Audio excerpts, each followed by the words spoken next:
Thank you. Any other questions? I may have one quick, if you don't mind. What's Sure. on the bulletproof coffee and the bulletproof diet? So today is Wednesday. 4 days from now, I'll be in San Francisco debating the man who founded the Bulletproof Company, Dave Asprey, who is a friend of mine. I've been to several meetings with him. I've been on his podcast. I asked him to endorse my book on plant-based nutrition. He said, no, thank you. He's not a doctor. He's not a PhD. He's not a biochemist. He's actually a Silicon Valley entrepreneur who has studied health in great detail. And he has a theory that by eliminating junk food, processed food, we can all say that, and also, in his opinion, usually eliminating 100% whole grains because of the gluten. I'd say that's not scientific.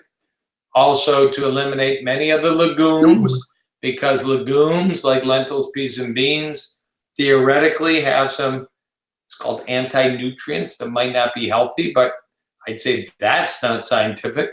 And by putting in lots of grass-fed, organic, free-range animal products, which was just recently studied in the last 2 weeks, and the study announced they're no better for the destruction of the environment than animal products factory farmed. They may be slightly healthier than factory farmed chicken, turkey, and meats, but for the environment, because when we run out of this planet, we don't have what's called Planet B to go move to right now. So we better be talking about the environment every time we open our mouths and eat.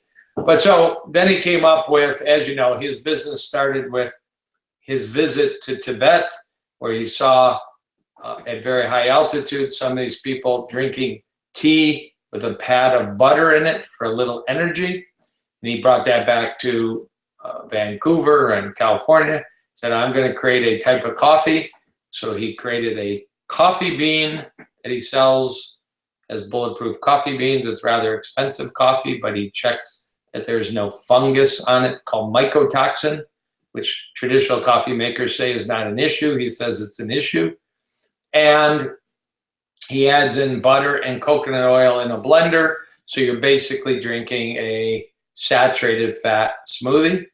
And the original idea when I read about it 4 or 5 years ago and met him was that might cause you to be ketogenic and you might not want to eat again until 5 or 6 p.m. So it was almost like a fasting program. But I've gone to many conferences where people have bulletproof coffee and their bacon and their eggs. And then at lunch, they have bulletproof coffee and their bison and their lamb and their potatoes. And it doesn't seem like people are actually using it as part of a fasting play. So unfortunately, there's very limited medical data on it. I've been begging some of my colleagues, frankly, let's get 20 people that drink bulletproof coffee. Remember, this is 8 ounces of coffee, usually 2 tablespoons of butter, a couple tablespoons of coconut oil, blend it up. So it's a lot of saturated fat containing products added to a beautiful cup of black coffee. I love black coffee. I don't like butter black coffee or coconut oil black coffee.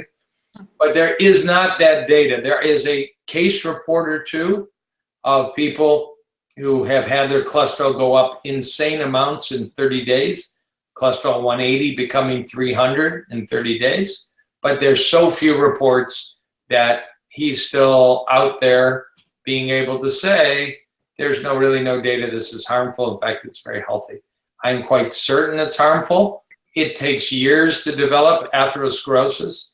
It takes years to develop the disease that causes a heart attack. I believe the bulletproof coffee is accelerating that process, but I can't prove it. And until I have data, all I can say is buyer beware. And if you're drinking bulletproof coffee, drink it very close to an emergency room. So if you start clutching your chest in distress, you're close.